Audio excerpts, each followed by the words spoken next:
Aujourd'hui, on parle de l'un des domaines les plus importants dans la cybersécurité, l'OSINT. OSINT, ça désigne Open Source Intelligence.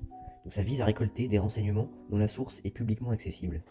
Pourquoi je dis que c'est l'un des domaines les plus importants de la cybersécurité? Parce que ça va permettre deux choses. Déjà, ça va permettre d'apprendre à chercher, la méthodologie de recherche, la rotation autour de l'information et une notion de rebond qui est très importante dans l'OSINT. Et également dans le cadre d'un test d'intrusion, on va chercher à récolter avant toute chose beaucoup d'informations sur l'entreprise.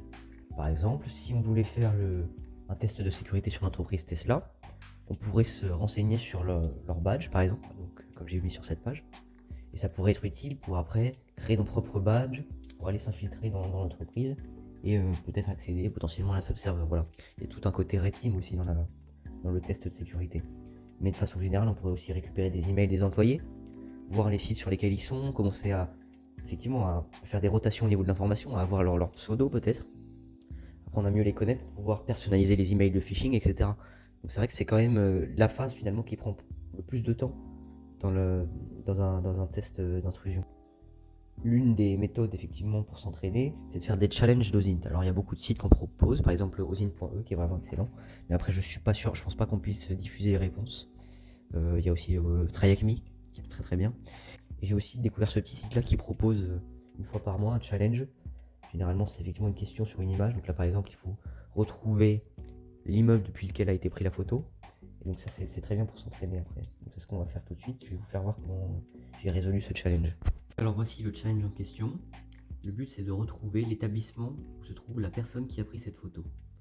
Là la photo, on peut l'agrandir et avoir pas mal d'informations.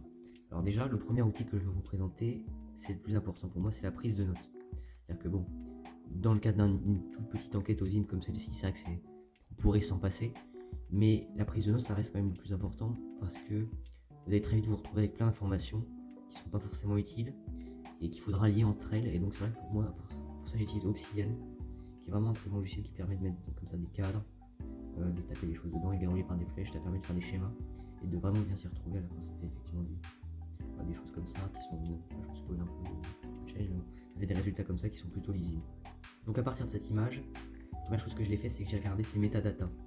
Et dans ces métadatas, en fait, c'est des données additionnelles qui sont en plus du contenu de l'image en elle-même.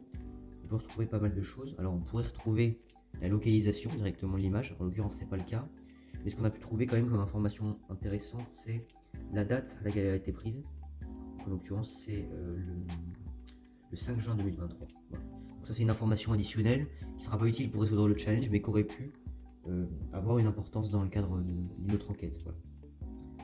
Ensuite, on commence à récupérer des informations sur l'image, donc on voit qu'on est sur le haut d'un immeuble avec de la verdure. Ça peut être intéressant, c'est une sorte de rooftop, on imagine. Peut-être donc sûrement un lieu public, ou un canapé, une sorte de canapé pour se poser. Donc on se dit que c'est potentiellement peut-être un hôtel. Bon, en l'occurrence, ça va se préciser plus tard. Mais si on zoome en arrière-plan, et ça c'est l'information vraiment qui va nous guider dans tout ce challenge. Alors je sais pas si vous voyez bien la caméra, mais on peut voir liligo.com avec une image d'avion. Si on se renseigne sur ce site, liligo.com, on se rend compte qu'en fait, c'est un comparateur de vol et de voyage de façon générale. Donc il y a le train, les voitures, etc. Bon, jusque-là, on se dit d'accord. Qu'est-ce que c'est? Ça doit être de la publicité. Et effectivement, ça se confirme, puisque quand on tape Liligo immeuble, on tombe sur notamment un article où en fait, le problème c'est que la mairie de Lyon a retiré une pub de Liligo sur un immeuble. Donc on se dit que Liligo a l'habitude de faire des pubs sur des immeubles. C'est très bien. Et donc ce qu'on peut voir quand on tape Liligo immeuble, d'ailleurs c'est un bâtiment qui ressemble beaucoup à celui de la photo en arrière-plan. C'est vraiment le même en fait. Et donc voilà. Et ça va nous permettre, à partir de cette image, qui est là, d'avoir une information importante sur la localisation.